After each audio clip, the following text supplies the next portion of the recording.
سلمان حافظ صاحب، اعتماد کا ووٹ لینے کے بعد کیا وزیر اعظم اور یہ جو ان کی حکومت ہے ان کے اعتماد میں بھی بہتری آئے گی؟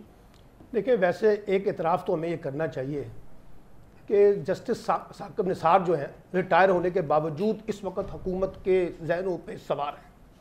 جنرل فیض ابھی تک سوار ہے، عمران خان ابھی تک سوار ہے. گفتگو کا آغاز ان تین کریکٹروں سے ہوتا ہے اور یہیں پر آ کے ختم ہو جاتا ہے. اور بھائی بات آگے چلی گئی ہے. وہ پارلیمنٹ جو کہتی تھی کہ ہم نے عمران خان سے مذاکرات نہیں کرنے ہیں، آج وہ مذاکرات کے لیے بیٹھ گئے ہیں اور ان کے پی ڈی ایم کے سربراہ فضل الرحمان صاحب ناراض ہو کے گھر بیٹھ گئے ہیں. وہ کہتے تھے کہ پی ٹی آئی سے مذاکرات کیوں کیے ہیں.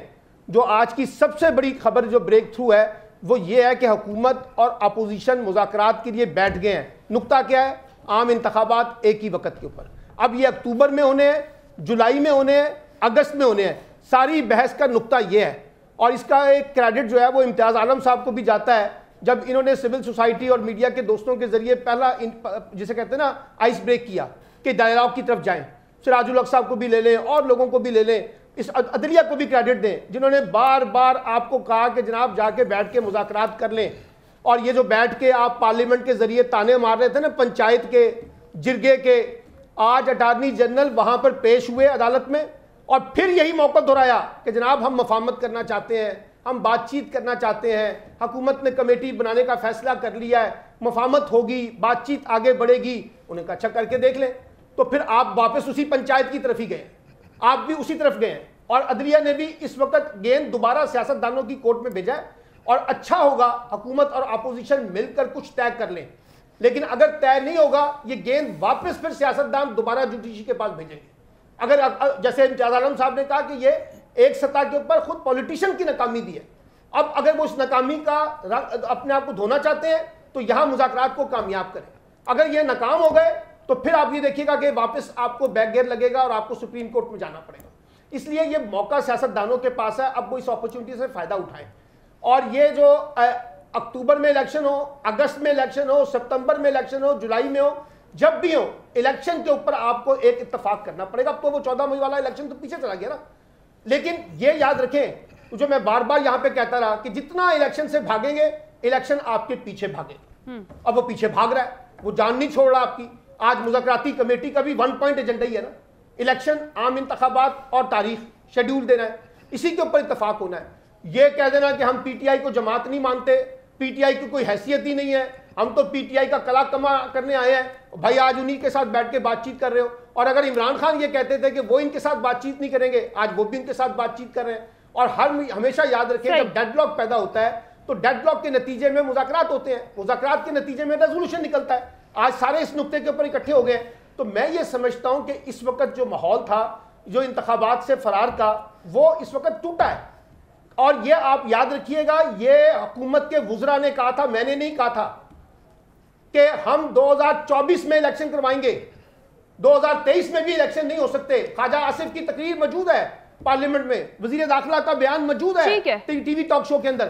تو اس لیے اگر اب بات الیکشن کی طرف جا رہی ہے تو سیاستدان میچورٹی کا مظاہرہ کریں. اور جو بات امتیاز عالم نے کہی ہے کہ اس سے جڑے ہوئے جتنے بھی معاملات ہیں امتیاز عالم صاحب کافی ہوپفل دکھائی دے رہے ہیں. مذاکرات کے حوالے سے مذاکرات کا عمل بھی شروع ہو گیا ہے. جمعیت علماء اسلام فین ان مذاکرات کا بوائیکاٹ بھی کر دیا ہے. جو لینگویج ہم نے تحریک انصاف کے ان کی سنی نمائندگان کی اور ان کی جانب سے یہی کہا گیا کہ الیکشن ہر صورت ہوگا اور الیکشن 14 مئی کو کرایا جائے، وہ بضد تھے. امتیاز عالم صاحب ایسی صورتحال میں آپ کے خیال میں ان مذاکرات سے ڈیڈ لاک کیا ختم ہو پائے گا؟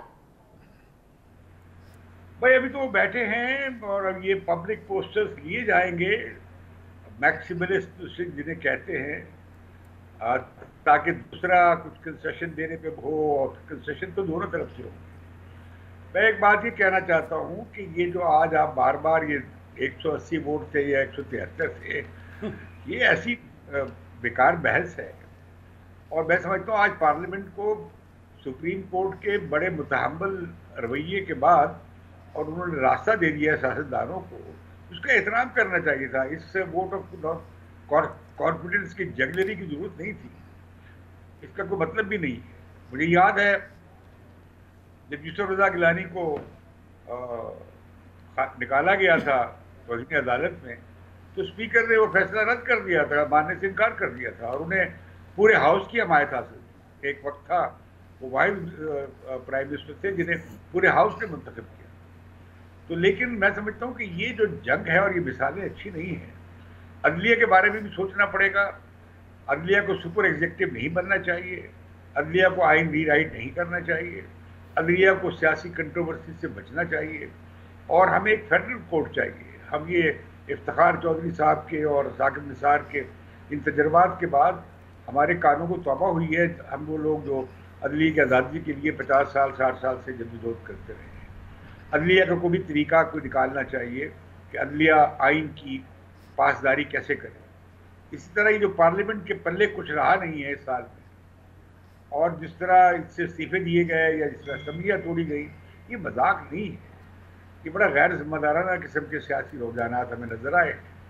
تو پہلے ہی پاکستان میں جمہوریت جو ہے بڑی نحیف ہے, اور سیویلین ہی اگر اس کی قبریں کھودنے لگ جائے تو پھر کیا ہوگا. اب ساتھ ہی میں کہنا چاہتا ہوں کہ اب پھر ہم شروع ہو جائیں گے میڈیا پہ. کیا ہم چاہتے ہیں کہ بھئی ہماری اچھا یہ ہے, منشا ہے کہ یہ مذاکرات ناکام ہو جائیں؟ میں تو بالکل نہیں چاہوں گا. میں تو چاہوں گا کہ یہ مذاکرات کامیاب ہیں. ایک بات میں عمران خان اور تحریک انصاف کو کہنا چاہتا ہوں کہ انہیں اس بات سے نہیں گھبرانا چاہیے کہ الیکشن جولائی میں ہوتے ہیں یا اگست میں ہوتے ہیں یا سپٹمبر میں ہوتے ہیں. انتخابات اپنی تاریخ سے آگے نہیں جانے چاہیے. بالکل یہ ڈیڈ لائن ہونی چاہیے, نہ کہ یہ کہ جی جولائی میں الیکشن کرا دو.